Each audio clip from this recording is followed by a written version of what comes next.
کئی لوگوں سے میں نے سنا اس چیز پر اعتراض کرتے ہیں اور کہتے ہیں کہ اگر اللہ کے رسول صلی اللہ علیہ وسلم کو علم غیب تھا تو حضرت عائشہ کا حال کیوں نہیں بتایا؟ جاہل، ان پڑھ، گوار گھاس چھیلتا ہے، اس کو نہ قرآن سے کوئی تعلق ہے، نہ حدیث سے، نہ علم دین سے، کچھ نہیں معلوم، گوار ہے، جاہل ہے، اجہل ہے، مگر جب اعتراض کرتا ہے کیونکہ اس کے مولویوں نے اس کو اس طرح کی تعلیم دی ہے، کیونکہ وہ رات دن بکواس کرتے ہیں، نبی کو یہ نہیں معلوم تھا، وہ نہیں معلوم تھا، یہ نہیں معلوم تھا، اگر نبی کو علم غیب تھا تو نبی نے یہ کیوں نہیں بتایا، وہ کیوں نہیں بتایا، اس طرح کی بکواسیں کرتے ہیں۔ ایک میں نے ان پڑھ جاہل گوار کو دیکھا جس کا اردو تلفظ نہیں صحیح ہے، اس کو اردو پڑھنا نہیں آتا، وہ شخص یہ بکواس کر رہا تھا کہ رسول اللہ صلی اللہ علیہ وسلم کو علم غیب تھا تو حضرت عائشہ صدیقہ رضی اللہ تعالی عنہا کا حال کیوں نہیں بتایا؟ پھر اگر معلوم تھا تو پھر ان پہ تہمتیں جو لگیں اس پہ اللہ کے رسول نے گفتگو ان سے نہیں فرمائی، یہاں تک کہ قرآن کی آیت آ گئی۔ تو میں نے کہا اور بارہا کہا اور پھر آج کہہ رہا ہوں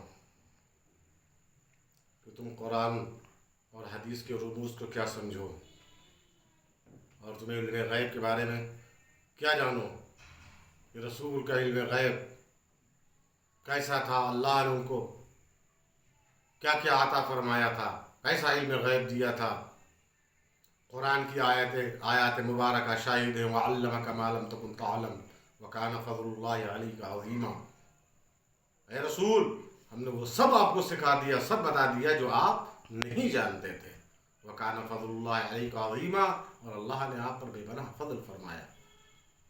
عزیزان گرامی، تو جو یہ کہتے ہیں کہ حضرت عائشہ صدیقہ رضی اللہ تعالی عنہا کا حال اگر اللہ کے رسول صلی اللہ علیہ وسلم کو معلوم تھا تو کیوں نہیں بتایا؟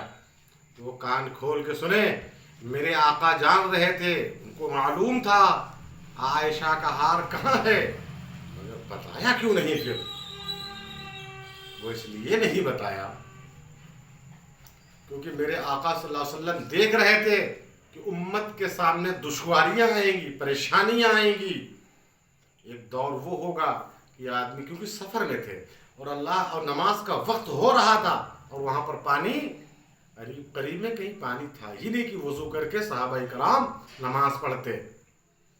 تو اگر اللہ کے رسول صلی اللہ علیہ وسلم حضرت عائشہ کا حال بتا دیتے کہ عائشہ تمہارا حال فلاں جگہ پر ہے، فلاں مقام پر ہے، جاؤ اٹھا لو، حضرت عائشہ ہار اٹھا لیتی، ہار مل جاتا۔ جب ہار مل جاتا تو قافلہ چل دیتا اور منزل پہ پہنچتا، اور جب منزل پہ پہنچ جاتا تو پانی مل جاتا، پانی سے وضو کر کے لوگ نماز پڑھ لیتے۔ حضرت عائشہ کا ہار نہیں ملا، قافلہ ٹھہرا رہا، جب قافلہ ٹھہرا رہا تو نماز کا وقت آیا، اور جب نماز کا وقت آیا تو نماز پڑھنی تھی، تو اب کیا کریں؟ تو اللہ کے رسول جان اگر میں ہار بتا دوں گا تو قافلہ چلا جائے گا، جب قافلہ چلا جائے گا تو پانی مل جائے گا، لوگ نماز پڑھ لیں گے۔ بتایا اس لیے نہیں، اگر میں نہیں بتاؤں گا تو قافلہ ٹھہرا رہے گا، اور جب قافلہ ٹھہرا رہے گا تو قیامت تک میری امت کے لیے آسانی کے لیے اللہ تبارک و تعالی آیت تیمم نازل فرمائے گا۔ اس لیے حضرت عائشہ کا حال اللہ کے رسول نے نہیں بتایا تھا، اور جب نہیں بتایا تو آیت تیمم نازل ہوئی، فَتَيَمَّمُوا صَعِيدًا طَيِّبًا، یہ آیت مبارکہ نازل ہوئی، تو صحابہ کرام نے خود اللہ کے رسول صلی اللہ علیہ وسلم نے تیمم فرمایا اور نماز پڑھی، تاکہ قیامت تک اگر حال بتا دیتے تو قافلہ چلا تو یہ تیمم جیسی نعمت سے قیامت تک کے لیے امت محروم ہو جاتی، اور آقا جان رہے تھے جب میں ٹھہرا رہوں گا تو آیت تیمم نازل ہوگی۔ مگر ان گواروں کو کیا معلوم، ان ان پڑھوں کو کیا معلوم، ان جاہلوں کو کیا معلوم؟ سینکڑوں آیت کریمہ وہ ہیں جو نبی کے علم غیب پر شہادت دے رہی ہیں۔ عالم الغیب فلا یظہر علی غیبہ احدا الا من ارتضی من رسول وعلمک ما لم تکن تعلم وکان فضل اللہ علیک عظیما وما هو علی الغیب بضنین۔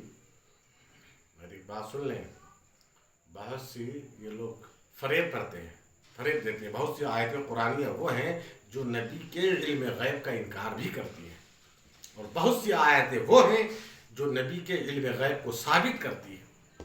تو اب ذرا آپ ان سے پوچھیں کہ جو آیت مبارکہ نبی کے علم غیب کا انکار کر رہی ہیں اور جو آیت کریمہ نبی کے علم غیب کو ثابت کر رہی، تو پھر کیا قرآن پاک کے اندر تضاد ہے؟ کیا معاذ اللہ تناقض ہے قرآن پاک کے اندر؟ کیا اللہ کے کلام میں تناقض ہے؟ کیا کہ بعض آیت کریمہ تو یہ کہہ رہی ہیں کہ نبی کو علم غیب ہے، اور بعض آیت کریمہ وہ ہیں جو یہ کہہ رہی ہیں کہ نبی کو علم غیب نہیں ہے؟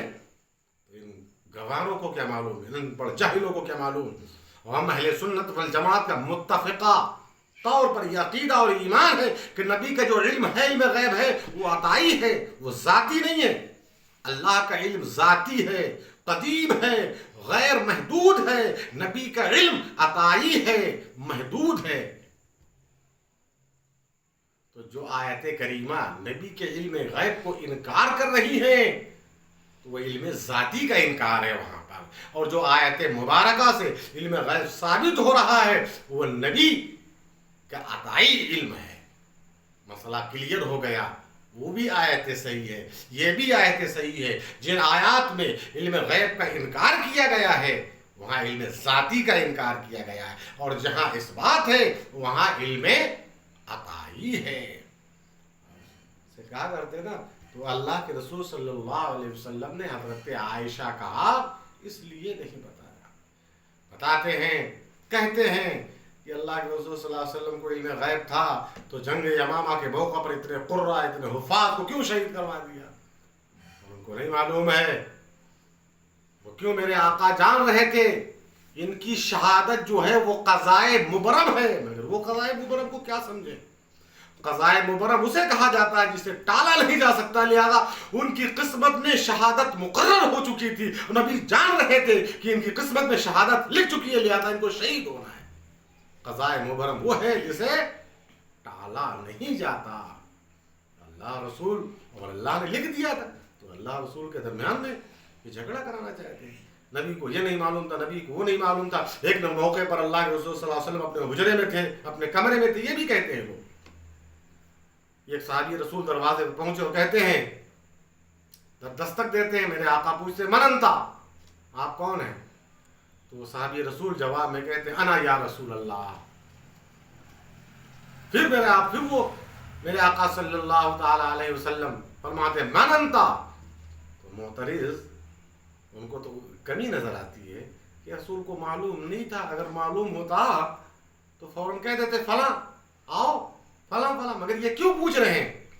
میرے آقا جان رہے تھے، میرے آقا کو معلوم تھا، مگر قیامت تک کہ نبی کا ہر فعل تعلیم امت کے لیے ہوتا ہے۔ نبی یہ تعلیم دینا چاہتے جب کوئی کسی کے دروازے پہ جایا کرو، کوئی پوچھے کون، تو یہ میں نہ کہا کرو بلکہ جواب میں اپنا نام بتایا کرو۔